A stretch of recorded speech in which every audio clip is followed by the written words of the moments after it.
On today's show, opening night of the 2022-23 season is here. We're going to discuss Cavs Raptors and more on today's show. Thanks again for making Locked On Cavs your first listen every day. Remember, we are free and available wherever you get your podcast. Today's episode is also brought to you by PrizePicks. First-time users can receive a 100% instant deposit match up to $100 with the promo code Locked On. That's prizepicks.com, promo code Locked On. Let's get into today's show. You are Locked On Cavs, your daily Cleveland Cavaliers podcast.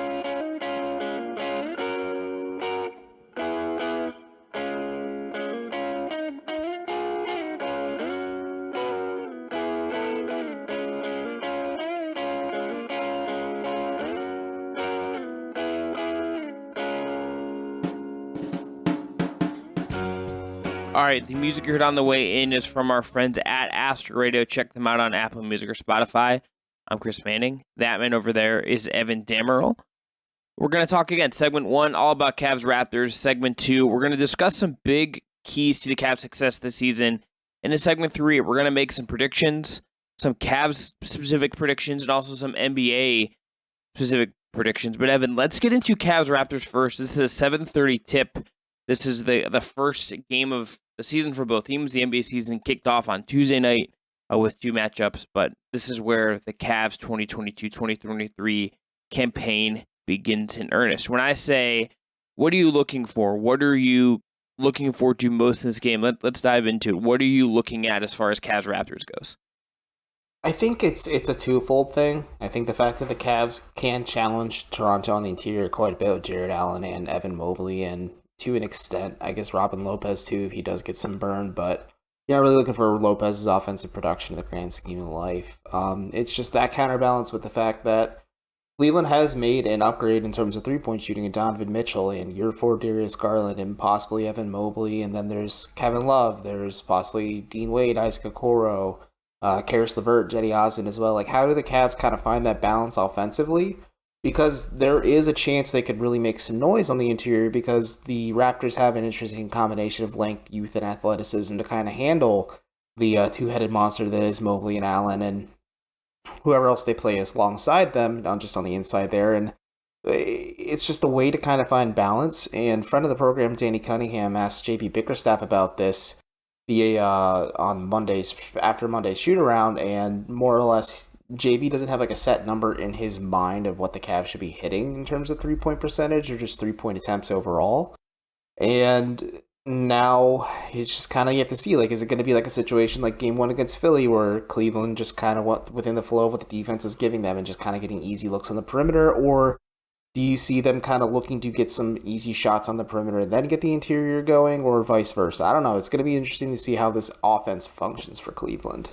Yeah, how they generate three-point looks and who takes them, I think, will be really interesting. Like, I think Donovan Mitchell and Darius Garland are going to take a ton of them, but like, how many of them come off ball and off of other actions and taking advantage of a very aggressive Raptors defense? You know, how does Kevin Love factor into this? The only injury news we really have right now is he's going to play, Dean Wade is going to play, Dylan Windler is out, Ricky Rubio obviously is out, and new two-way signing Mamadi Diakate is also out. And won't be there for this game. But like, Kevin Love will play, and you consider they probably have what their rotation is likely to be. And I think the other part of that, Evan, is the bigs part of it that you mentioned. It's such a fun style matchup, and extending from that, because Toronto has this very distinct style of play. Like, Precious Achiuwa is really their main center. He's 6'9" and pretty lean. They're going to play very pressure-oriented. They're going to get in your face. They're going to be built that way. But they're gonna have this guy who I believe you can challenge at the rim. Achiuwa is about league average as a rebounder on the defensive end, so I think there's an opportunity for you to hammer the offensive glass there as well. Last year, Toronto was 23rd in defensive rebounding, but second in offensive rebounding.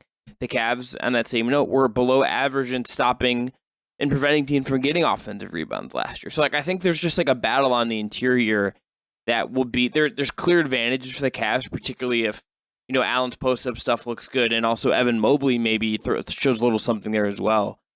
But there also are things you're going to have to take care of against a pretty quick, aggressive Toronto team.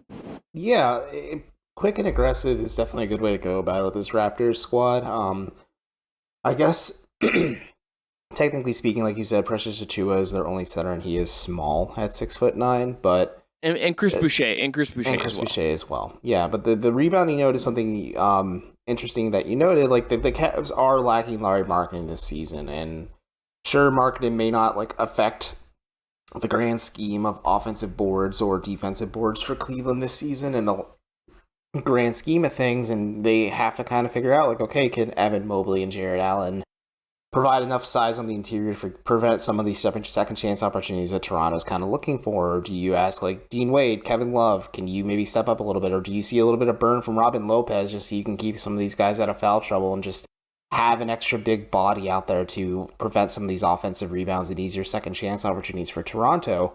It's going to be kind of just interesting to see how it goes about it. Like, I'm curious to see, does Nick Nurse just go with a truly 1-5 tall ball lineup with like Scotty Barnes at the point guard just to do something really freaky and weird and kind of make the Cavs a little bit uncomfortable just with the fact that they are rolling out a more traditional unit for the first time to start a season versus last year?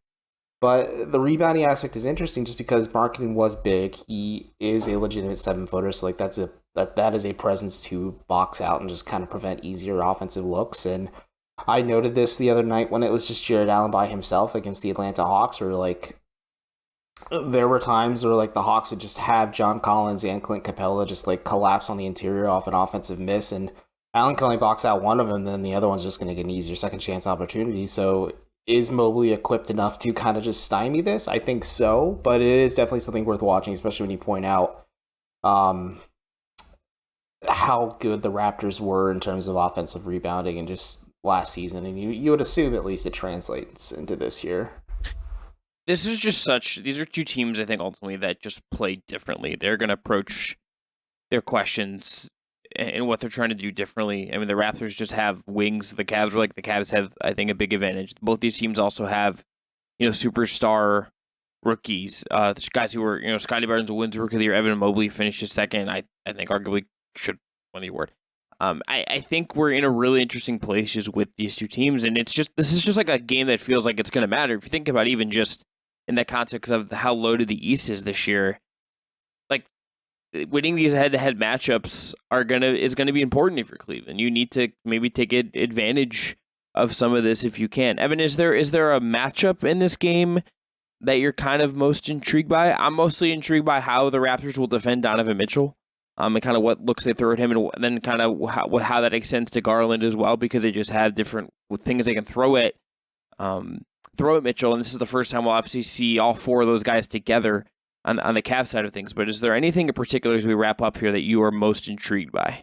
I am interested to see Scotty Barnes versus Evan Mobley, because those two were arguably the best rookies out of last year's draft class, out of a very good draft class that featured Cade Cunningham and Franz Wagner as well. I'm interested to see those two just pick up where they left off. I'll be frank, I have not watched much, if any, Toronto Raptors preseason footage or just any footage leading up to this matchup in all perpetuity, just to like breaking down what Scotty Barnes brings to the table. So seeing it when the game actually counts is going to be fun, and just to rope in Donovan Mitchell a little bit into this, I'm curious to see how the offensive flow between him and Evan Mobley work, because those two didn't play once together during the preseason, and I think it's going to be something the Cavs kind of have to learn on the fly as the season goes on, and it's going to have some growing pains to start the year. Should note Cavs are, according to our friends at BetOnline, are 3-point underdogs in this game, so slight underdogs on the road in Toronto. But I think I think this should be a very close competitive game, barring injuries or some weird run that sends it kind of going in a certain direction. Okay, after the break, we're going to come back and we're going to look at some big keys for the Cavs season. Evan and I have both picked one thing that we really believe will determine the season. We're going to take about 5 minutes for each of our big key, let's say. But first, got to tell everyone about our friends at PrizePicks. Today's episode is brought to you by PrizePicks. To play, pick 2 to 5 players, and if they score more or less than their PrizePicks projections, you can win up to 10 times your money on any entry. You're not competing against other people, it's just you versus the projections available. PrizePicks offers projections on any sport you watch, That includes the NBA, the NFL, MLB, NHL, PGA, college football, men's college basketball, women's college golf, soccer, WNBA, MMA, boxing, disc golf, and a bunch more. Entries can be made in 60 seconds or less. It's that easy. PrizePicks offers safe and fast withdrawals. It is currently operational in over 30 states and Canada. Download the PrizePicks app or go to prizepicks.com and play daily fantasy sports. First-time users can receive a 100% instant deposit match up to $100 with the promo code LOCKEDON. If you deposit $100, PrizePicks will give you $100. If you deposit $50, PrizePicks will give you $50. Do not forget to enter that promo code. That is locked on at sign up for an instant deposit match up to $100. Go check out PrizePicks. I think you'll have a good time with it.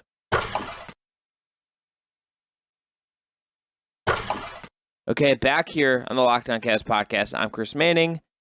That is Evan Dammarell. Evan, 5 minutes on the clock for your big key. Tell the listeners what your big key is. This season is make or break time for Caris LeVert and Isaac Okoro. I mean, both are extension eligible at different points this season and next offseason, just in Okoro's case.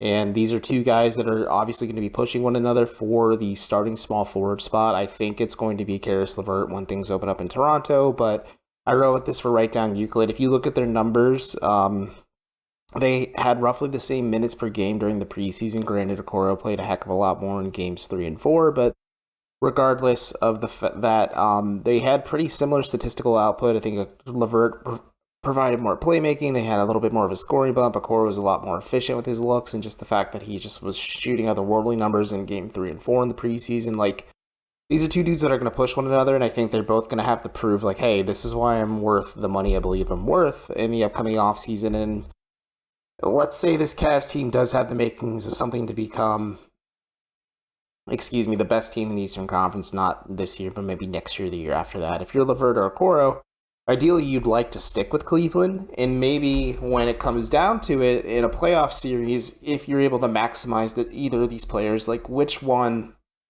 will be the guy that moves the needle a little bit more in your favor if you are in a second round matchup against like the Boston Celtics or the Milwaukee Bucks or even the Philadelphia 76ers, and like you have to gut check and like you're leaning on Garland, Mobley, Allen, Mitchell, but like one of these guys needs to turn the tide a little bit in your favor. Who's it going to be? And that's where I'm going to say, like, it's a make or break season for either of them. I think they are both in this really interesting spot where like they are LeVert more immediately because he doesn't have another option on his contract. Correct. And he's a little older as well. But these guys are playing for their future in this. I mean, this is a roster, I think, Evan, that is going to change as we go the next couple of years. I think this is a roster kind of primed for some turnover, primed for some adjustment as it kind of evolves. Kevin Love in some ways as well. You could lump in with these guys just because I know he's a little bit older in a different stage of his career, but also being an unrestricted free agent next summer. And whether it's Cleveland or elsewhere, like this is a year if he can have a good year, he can maybe get one more pretty decent contract for the tail end of his career. In theory, that's a possibility. These are guys that have pressure on them to succeed as well. Pressure to fill roles and pressure to just kind of be good versions of themselves. And there's been a lot of positivity coming from the Cavs out about these guys, right? I mean, LeVert has said a bunch that he got to come into training camp healthy, that he feels good, all of this stuff. And Okoro had 2 very strong preseason games. And there's a little bit of buzz internally about like what he feels like he can be and what he's doing. So there is just going to be so much pressure on them because I think we know that the 4 main guys are going to produce. And then these are aside from Love, who I think we kind of know you're going to get in a lot of ways, health provided, and maybe Rubio when he comes back from ACL. These are the 2 depth pieces that I think you're hoping for Cleveland have the most kind of impactful, solid years for you to kind of be the best version of yourself. If they look good and have productive years, I think the Cavs should be more competent as a basketball team.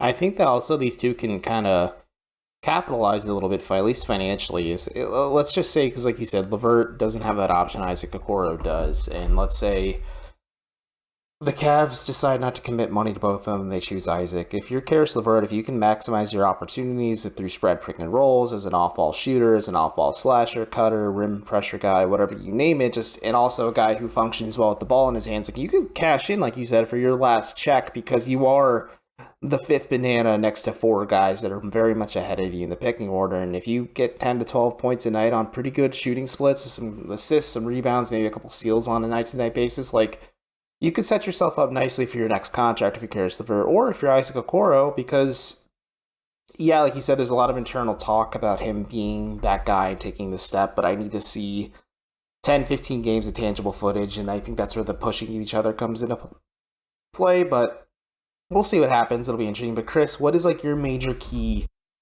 as DJ Khaled would say, point for the Cavs' overall success this season? The last thing I just want to say about LeVert real quick is just that if it goes tricky for him, he happens to just be an $18 million expiring contract, and that's something the Cavs could use if they feel like they need to. All right, so I'm going to switch mine up on the fly here because mine originally was very similar to yours. It's how well does the Cavs depth shake up? So does Dean Wade pop? Does Okoro take a step forward? How does LeVert play? Does Rubio return and look good? I think that these are important questions for the Cavs because I think some of this depth really has to prove itself to feel good about it. Even if you like some of these guys, and I think some of these guys have really positive characteristics, there's some proving to do here. What I'm going to pivot to is just how good Evan Mobley is right away in year two and what all of that unlocks. Because if Mobley ascends in a major way this year, I think he goes from like being very good on defense to like maybe great on defense and is all defense caliber and maybe gets some votes for defensive player of the year. And it goes from being kind of like just kind of on offense to like a productive, pretty efficient offensive player, whether that's adding some passing, whether the shooting happens, whether he's just able to use size better, and which he hinted, the preseason game to me sort of hinted at, is that he did get stronger and that he is going to be more physical in those situations. If Mobley, like, we know exactly what Jared Allen is. We know, like, Darius still has like maybe there's some growth and changes to come. I think we have like a baseline of sort of what the best version of Darius looks like to some degree. We know exactly what Donovan Mitchell is. New context, there's going to be some adjustments, but like we kind of know what Mitchell's production is going to be, how good he can be. Mobley's the guy among this group that could be the best of all of them and is still very much growing into what he can be. And if that just happens now and this ball gets rolling immediately, the Cavs ceiling gets so much higher if he just hits a whole other level that we're not predicting maybe he's going to hit right now, but it's very possible that he does in some way. Yeah, and Chris Fedor's feature with Evan Mobley did kind of hint at this, where the Cavs aren't really handling Mobley with kid gloves in year two. They're not really letting him ease into the offensive flow, even after they had Donovan Mitchell. They want Evan Mobley to kind of be the guy who seizes the reins and starts pushing this team to its limits so that they can kind of get to their desired outcome for the season. And obviously, a lot of that does hinge on Mobley, of where he's at as a player physically and mentally and everything else in between, but it is an interesting thought exercise to think, like, how good is Mobley in year two? Like, how long does it take for him to unlock things? Like, yes, he's mentioned he wants to be a shooter. Yes, he's mentioned he wants to initiate the offense and kind of be a primary ball handler. Yes, he wants to run set plays with his brother Isaiah. Yes, he wants to do a lot of different things, but, like, and having a coach like JB Bickerstaff who kind of encourages his players to like be creative and be true to themselves, or like play within the comforts and sometimes the discomforts of the system and just what their quote unquote brand of Cavaliers basketball produces for them. So we'll see how it goes. I'm very high on what Mobley can be. I think not really seeing him in the preseason other than the game against Orlando just kind of makes the speculation and excitement about him even more so. And it's going to be exciting to see him showcase what he is as a player in year two when the games actually count. And yeah, it's going to be fun. Mobley last year, to me, this is where if there's going to be a big leap, this is where it's going to be. So he had an effective field goal percentage of 52.3%. That is in the bottom fourth of bigs. He was in the top 30% of bigs in how many of his shots he made at the rim, but everywhere else, it's largely pretty shaky. The numbers and the film would tell you he's an outstanding defensive player, kind of average-ish on offense, and with a lot of room to grow. And if that, I think the defense is going to be better. He's too smart. If he's more physical and handles some of that better, I think he's just naturally going to be better.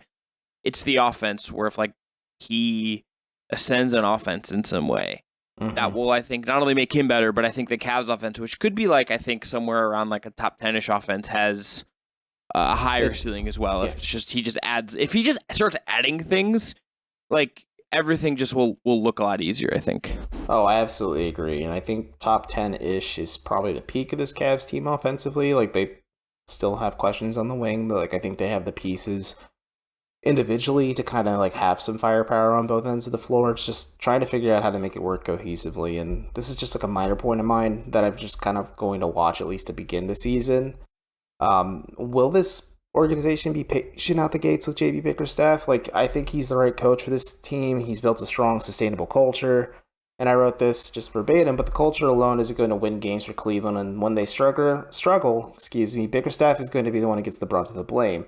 Listen, I don't think he's going to be fired, but can the folks at the top remain patient while they sort things out? Because I don't think this is going to be a perfect finished product, obviously, when the season starts. And this Cavs team may not start truly gelling until maybe towards the end of the calendar year, January, or maybe All-Star break at the absolute latest. Yeah, I think they'd be kind of weird if they did that. Okay, after the break, we're going to get into some season predictions. We'll do that right after this. By the way, though, you want a great second listen today? Check out Game to Game NBA. Every moment, every top performance, every result. Locked On Game to Game covers every game from across the NBA with local analysis that only Locked On can deliver. Follow Game to Game on Locked On NBA. It's available on the Odyssey app, YouTube, and wherever you get your podcasts. All right, last segment here on Locked On Cavs. I'm Chris Manning. That's Evan Dammarell. All right, let's do some predictions. Evan, Cavs seeding / wins. I'll go first here. 5th seed for me, 49 wins. To finish second in the division behind the Milwaukee Bucks. Okay, so we're pretty similar there. I'm going to say 4th seed, 51 wins, behind Boston, Philadelphia, and Milwaukee. And they are obviously, with that said, second place behind the Bucks in the division. And I think that's just the realistic way to put it, is Milwaukee probably has 5-ish, 6 more wins on the Cavs in the grand scheme of things this season. We'll get to the Bucks more in these predictions. Okay, how far will the Cavs go in the playoffs, Evan?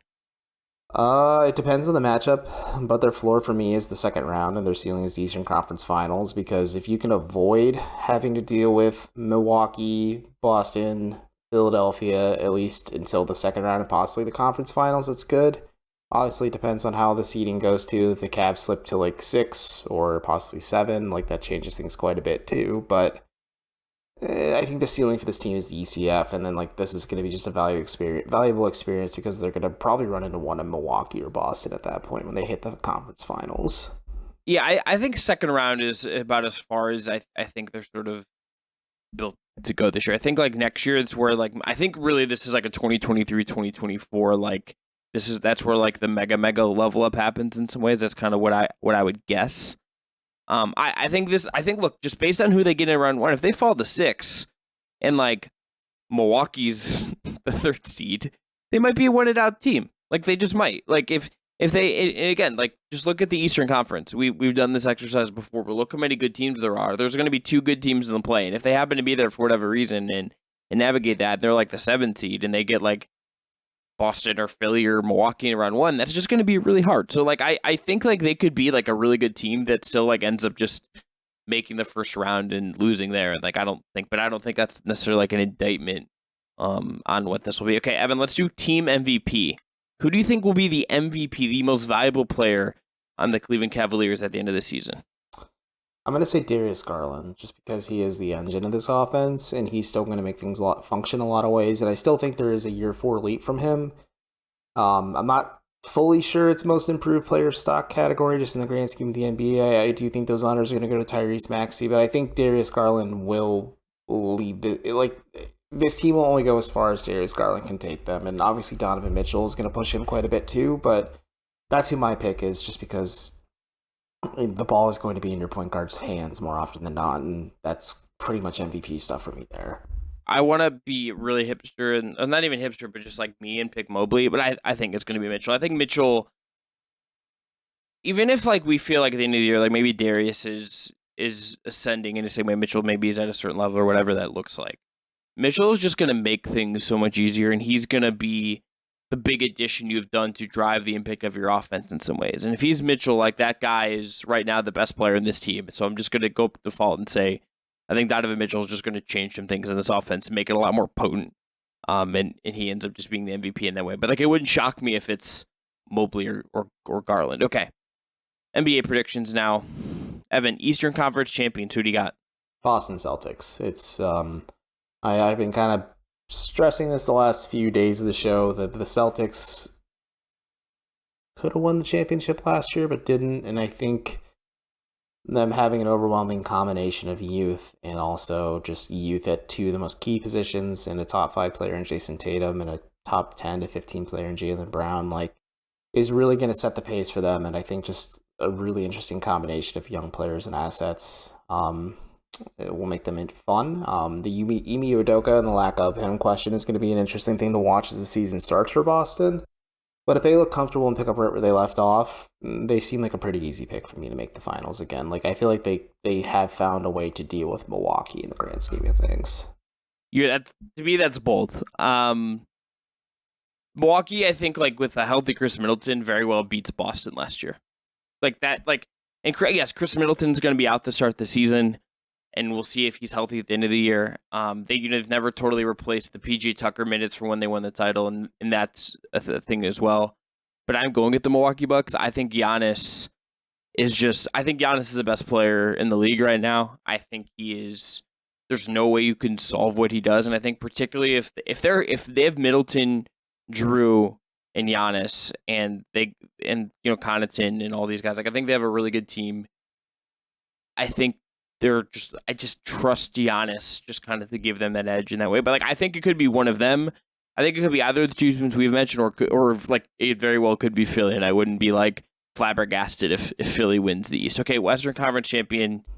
I'm going with the LA Clippers. Same. I think like the Warriors are very reasonable picks. Like, that team is going to be really good this year. I love the Nuggets. I think that's like a really interesting, fun choice as a team that could just score a ton of points and be incredible. Got to kind of see more out of Murray and Michael Porter as they go along there, but that team's going to be really good. I just think the Clippers, I think Ty is one of the best 3 coaches in the league. I think Kawhi and Paul are going to be such a devastating combo provided they're healthy. I like the 2-star in-depth model. Yes, you have some question about who the third best player on that team is. Is it Norm Powell? How does that go? Do they need another center is another question they have, but I think that team is built to play a lot of different styles. I think they're going to be devastating playing 5-out basketball. And I think Kawhi at 31, even coming off the injuries and stuff, is still going to be a devastating player. So I, right now, am saying the Clippers come out of the West. I agree with you. I think Ty Lue is the right coach. He's the best, arguably one of the best coaches in the NBA right now. I think him being able to press the right buttons on this Clippers squad and just kind of maximize their potential both during the regular season and then not showing his hands until the postseason, which is where Ty Lue like really shines as a coach. Like, the job he did coaching the Clippers without Paul George and Kawhi Leonard last year was just already incredible. So adding those two back into the mix is just going to make things even more fun. And the Clippers are my pick. I agree with you with the Nuggets to an extent. I think just with them, the question is health, and I think that's a fair question. When you look at Michael Porter Jr., you look at Jamal Murray. Like, I love the Kentavious Caldwell-Pope edition. Like, I don't know if you saw what Nikola Jokic said about KCP, where like he just like happens to know to be in the right spots at all times when Jokic wants to get him the ball. Like, I think the Nuggets do make a lot of sense, but it's just whether or not they can stay healthy, and I think you can make the case for most of these teams. The Warriors are the defending champs until they can no longer defend their crown and they're sent home, so I think they're always obviously makes sense too, just because Jordan Poole took a level up and if he got paid for it. You have Klay Thompson, you have Steph Curry. This could be Draymond Green's last hurrah with the Warriors too, especially, if he can make a documentary about it every step of the way and post it on TNT pregame every step of the way. Ugh. What a mess. Okay. But the Warriors make sense. New media, man. But there's a lot of picks that make sense coming out of the West. Like, there could be a team, like Dallas could be a team that surprises a lot of us, even though, like, it's just how far is Luka going to be able to take them at the end of the day? Like, there's some interesting teams that could kind of get out. And it's like we were talking with the Cavs. It just depends on who draws who in the playoffs, too. Like, if you can avoid a certain opponent until the conference finals and come in with a relatively good health and kind of make the push to the NBA finals, I think that's the case. But in just a tactical matchup alone, I feel comfortable with Ty Lue's ability, and I think Ty Lue, with just two of the best perimeter defenders of all time, at least in the league right now. Like, certainly makes the case a lot more compelling. And this is a Clippers team that historically is aggressive when addressing issues on this team. So maybe they find an answer for their big man issues later on in the year and just kind of let this figure out as it goes. But yeah, I think it's going to be the Clippers, and I'll just go on the record and say I think the Clippers win the championship, and you get a lot of LeBron James angst from the Lakers side of the locker room at Staples Center this year. I'm going with the Bucks. I just think the Bucks are really, really good. I think what Giannis is, I think what Middleton provides you, I think what Drew provides you. I just think that team is still very much loaded. Again, I think like if there's a move to be made, they can get a PG Tucker play. Like if they could get Jay Crowder, that would be like a slam dunk trade for them to kind of help what they need at this current moment. But yeah, I think that team is just going to be awesome. And I do also think though, as we've kind of hinted, I think there are a lot of we didn't even talk about Phoenix. Like Phoenix could make a run again. Yeah, weird vibes emanating from that area of the country between them and up into California with the real Lakers of Los Angeles. But I think this is like a fairly wide open title race. I think like there are 5, 6, 7 teams that could say they're going to win the title. I think in the East, which we've kind of talked around, there's like 8, 9 teams that should be like, yeah, we don't need to be in the play-in this year, and the Cavs are one of them. And this is going to be a really fun, competitive season. We're excited to cover it all year round. We'll be back after Wednesday's game because it's on the road. There'll be no media availability for us because we're not traveling for those games. But after the game, we're gonna have a recap of the game, our normal format with awards and all of that. You heard it. Maybe go live. Maybe at least get it up as quick as we possibly can after the game. But thanks again for making us your first listen every day. This episode was, as always, produced by Jake Stevens. He's kind of like the glue guy of our team, I would say. The glue guy. He's our Robert Williams and our Grant Williams more so, and we're going to sign him to his rookie scale extension when we can. Yes.